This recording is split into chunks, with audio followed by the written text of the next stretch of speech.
જય સચ્ચિદાનંદ.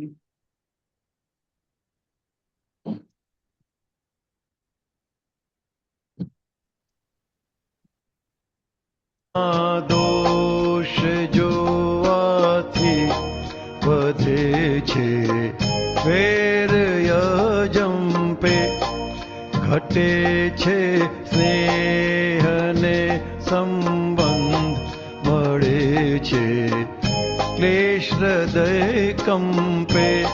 જગતની સર્વ અથડામણ બીજાને आक्षेपी उभी, जो ढूंढे कोई खुद ની ભૂલ તો શાંતિ વિશ્વે તૂર્ત યોગી. બીજાના દોષ જોવાથી તૂટ્યું જો માનવીનું મન, ફરી સંતાતા લાગે યોગ. ક્યાં સુધી જીવ તો નથી દેહ, જીવે છે આંતરિક ભૂલચૂક. બીજાના દોષ જોવાથી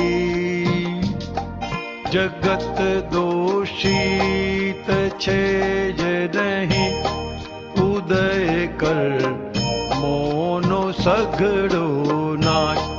ગલન વખતે નિહાળી લે, ભરેલા પૂરણે કર્યો તો સ્વાદ.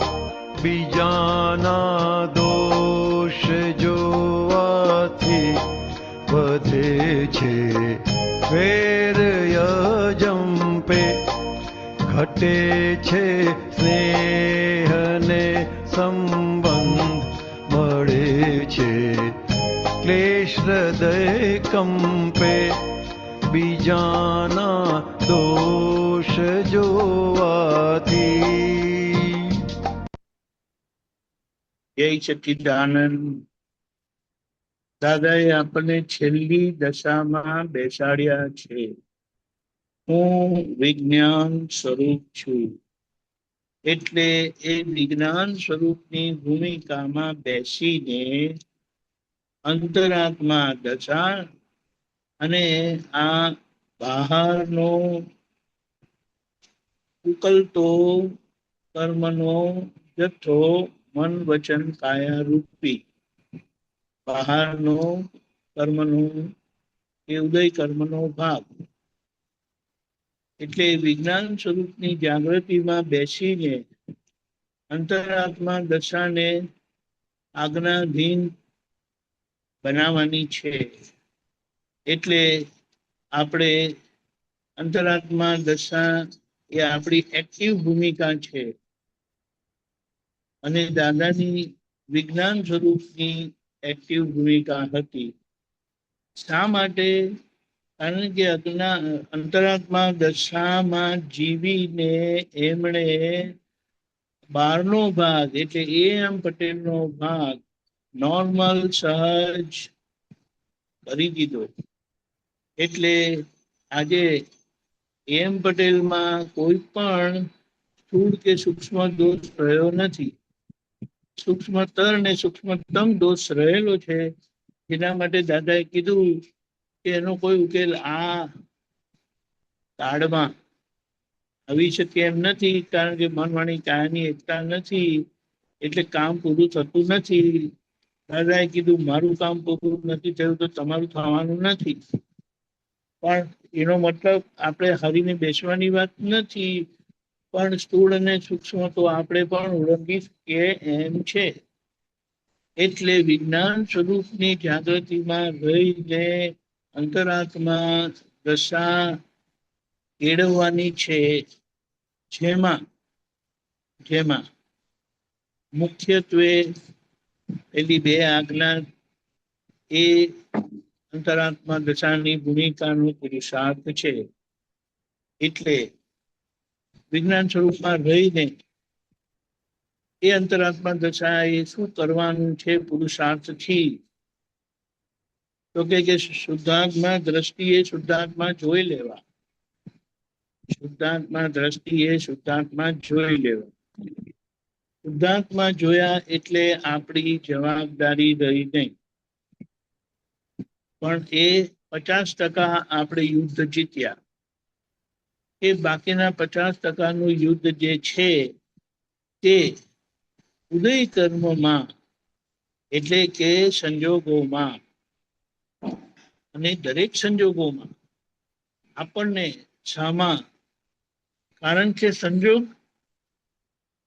એટલી 2 વ્યક્તિને ભેગા થવાની વાત આવે પછી એ 12 વ્યક્તિ મળે ફિઝિકલી, કે પછી એ સૂક્ષ્મ રીતે અંદર મળે એટલે વિચાર રૂપે આવે કે શું થાય છે કે એમની જોડેના કર્મનો હિસાબ જ્યારે અવસ્થિત થયેલો, એટલે કે એનું વ્યવસ્થિત એવું જ ગોઠવાયેલું હતું કે આપણને આભાસ કરાવે કે આમ છે આમ છે આમ છે, અને એ આભાસ ભોગવટાના કારણે, ભોગતા ભાવ કીધો એને, આમાં દોષિત લાગે છે.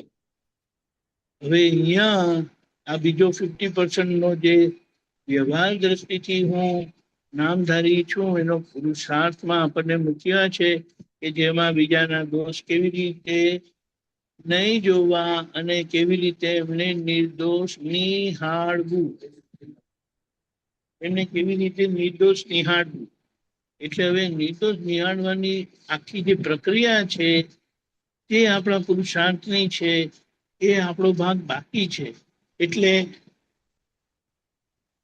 આપણો એ ભાગ બાકી છે અને એ ભાગ આપણે પૂરો કરવાનો છે.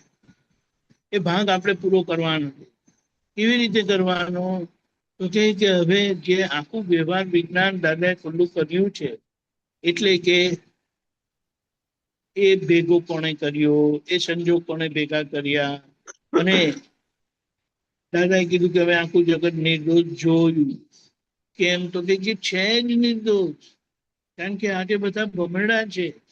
એટલે સંજોગોના ધક્કામાં ખબર નથી પડવાની, એ તો આપણને ભોગતા ભાવ જે આવે છે પરિણામ રૂપે એ આપણને ખેંચી જ જશે, ગમતા કે ના ગમતા ભાવમાં. પણ આપણે પાછળથી, એટલે કે એને કહીએ ઓફલાઈન, પાછળથી આખું એ પરિસ્થિતિને વાગોડીને એમને નિર્દોષ ઠરવી દેવાના છે. એ નિર્દોષ ઠરવી દેવાની આખી પ્રક્રિયા છે એ નિર્દોષ નિહાળવાની છે. એટલે વિજ્ઞાન સ્વરૂપની જાગૃતિમાં રહીને આખી આ પ્રક્રિયા કરી જાણવાની છે, અને એ થઈ ગઈ એટલે આપણું કામ પૂરું. એટલે હમણાં આપણે શું કહી, ઉદય કર્મના ધક્કામાં બુદ્ધિ કામ કરે છે અને પાછળથી પ્રજ્ઞા શક્તિના ઉપયોગથી આપણે એને નિર્દોષ નિહાળી લઈએ છીએ. એટલે નિર્દોષ જોયેલું, નિર્દોષ નિહાળેલું પછી જ્યારે દાદા કે અમારી સામે આવે ત્યારે અમને નિર્દોષ જ દેખાય છે.